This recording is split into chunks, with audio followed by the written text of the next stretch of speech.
حج کے متعلق جتنے رسالے عربی فارسی یا اردو میں لکھے گئے ہیں سب میں روزہ اظہارہ پر حاضری اور زیارت کے آداب و فضائل تفصیل سے لکھے گئے ہیں۔ علماء نے اسے مستقل حاضری اور زیارت کے آداب و فضائل تفصیل سے لکھے گئے علماء نے اسے مستقل حاضری اور زیارت کے آداب فضائل تفصیل سے لکھے گئے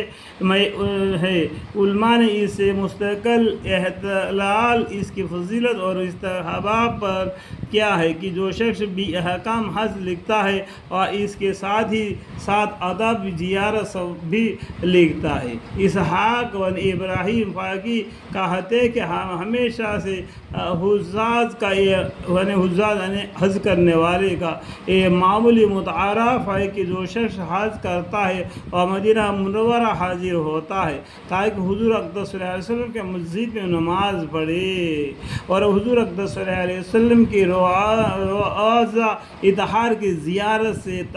تعبر کی حاصل کرے یعنی قبر مبارک کی بھی دیدار نصیب ہو اور حضور اقدس صلی اللہ علیہ وسلم کے منبر اور قبر شریف اور بیٹھنے کی جگہ اور جہاں حضور اقدس صلی اللہ علیہ وسلم کے وسط مبارک لگا ہے یا قدم شریف گزرے وغیرہ وغیرہ اموار سے برکت حاصل کرے۔ ملا علی قاری رحمۃ اللہ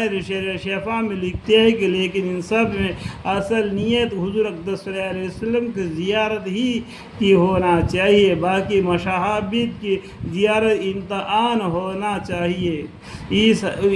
سے کوئی انکار کر سکتا ہے کہ صحابہ اکرام رضی اللہ عنہ کے زمانے سے ہر سال لاکھوں تعداد میں حج کے لیے مخلوق جاتے ہیں اور بہت کم لوگ ایسے ہوں گے جو اعذار کی وجہ سے مدینہ طیب حاضر نہ ہوتے ہو۔ اگر ان حضرات کی حاضری روزہ اظہار کی زیارت کے لیے نہیں ہے بلکہ مسجد نبوی کی زیارت کے لیے جانا ہے تو ان میں سے 10-20 حصہ مسجد اقصیٰ کی زیارت کے لیے بھی تو جایا کرتا ہے کہ وہاں بھی 3 مساجد میں سے ایک ہے۔ اس لیے جن علماء نے کو آزمائی مسئلہ لکھے ہے اور یہ محل نہیں ہے۔ 8ویں مسئلہ کے شروع میں چاروں امام کی فقہ کی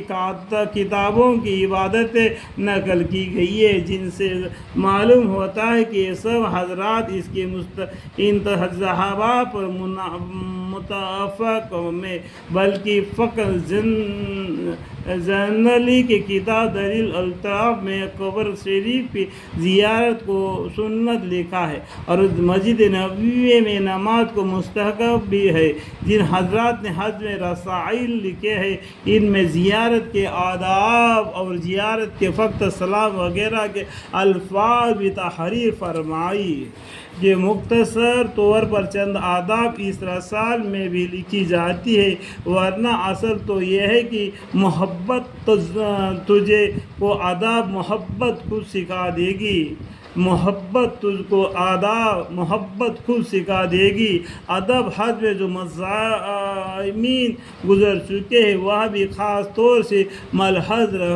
رکھے جاوے۔ اس میں اختلاف ہے کہ حج کو مقدم کرے زیارت کو اسے